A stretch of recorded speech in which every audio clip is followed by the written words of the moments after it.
दोस्तों, एक भाई ने कुछ इस प्रकार से कहा कि मैंने उससे बहुत ज़्यादा प्यार किया, मैंने उसके लिए सब कुछ किया, परंतु उसने मुझे धोखा दे दिया।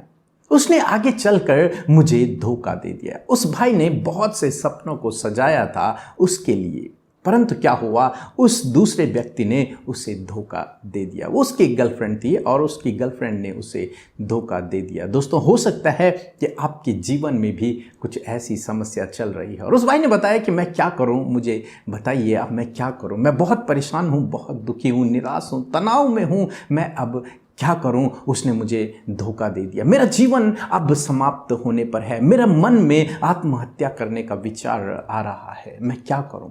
और दोस्तों, हो सकता है इसी प्रकार की बात आपके साथ में भी हुई हो। जब आपने किसी से प्यार किया, सपोज आपने किसी लड़के से प्यार किया या फिर किसी लड़की से प्यार किया या फिर अपने दोस्त से प्यार किया, परंतु उसने आपको धोखा दे दिया। जब आपको उसकी सबसे अधिक जरूरत थी तब उसने आपको छोड़ दिया। आपने उसके लिए सब कुछ किया, आपने अपना बेस्ट दिया, परंतु उसने आपको धोखा दे दिया। तो ऐसे समय में आपको क्या करना चाहिए? दोस्तों, हम बाइबल में भी इस बात को पढ़ते हैं। यदि आप न्याय की किताब उसका 16 अध्याय देखेंगे तो वहां पर सिमसोन के बारे में है कि सिमसोन ने दलीला नामक एक स्त्री से प्यार किया। उसे उस स्त्री से प्यार हो गया, उस लड़की से प्यार हो गया, परंतु आगे चलकर हम देखते हैं कि उसी लड़की ने सिमसोन को धोखा दे दिया और उसे पकड़वा दिया।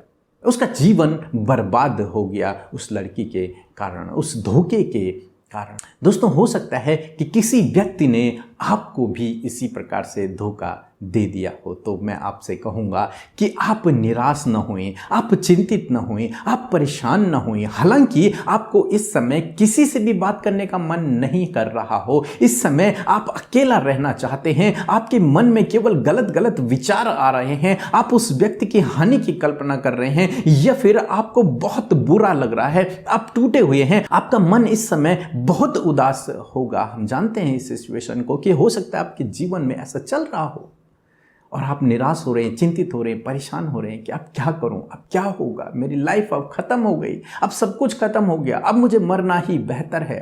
तो दोस्तों, मैं आपसे कहूंगा कि कुछ भी समाप्त नहीं हुआ है। आप यदि प्रभु यीशु मसीह पर विश्वास करते हैं, यदि आप बाइबल पढ़ते हैं, तो आप जानते हैं परमेश्वर की योजना को कोई भी रोक नहीं सकता।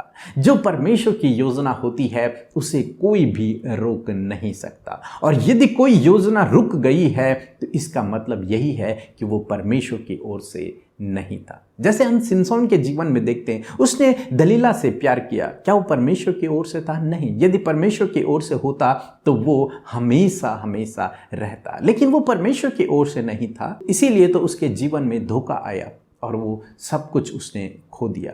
और जो परमेश्वर की ओर से होता है वो हमेशा सफल होता है, वो रिश्ता हमेशा सफल होता है। तो आपको इस बात को जानना है, और जब आप इस बात को जान लेंगे कि ये बात परमेश्वर की ओर से नहीं थी, इसीलिए तो मेरे जीवन में ये हुआ, इसीलिए उस व्यक्ति ने मुझे धोखा दिया, इसीलिए ये सब हुआ, तो आपको इस बात को भी जानना है कि परमेश्वर हर एक बात में अपने बच्चों के लिए भलाई को उत्पन्न करता है। परमेश्वर के पास आपके लिए एक और अच्छा जीवन साथी है, परमेश्वर के पास आपके लिए एक और अच्छी योजना है, परमेश्वर के पास आपके लिए एक और अच्छा दोस्त है।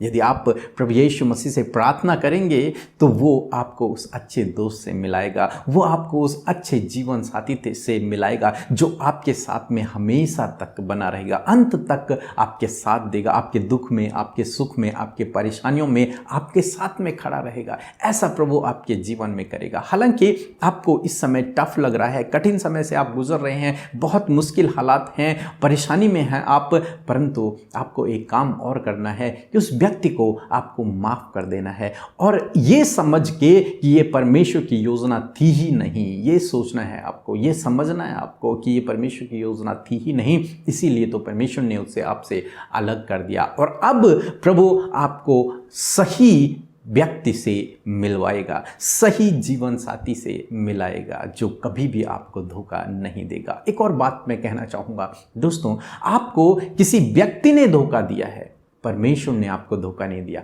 प्रभु यीशु मसीह ने आपको धोखा नहीं दिया है। वो तो आपके साथ में है और हमेशा आपके साथ में रहेंगे क्योंकि वो विश्वास योग्य हैं, वो अपने वादे को नहीं तोड़ते, वो किसी को धोखा नहीं देते।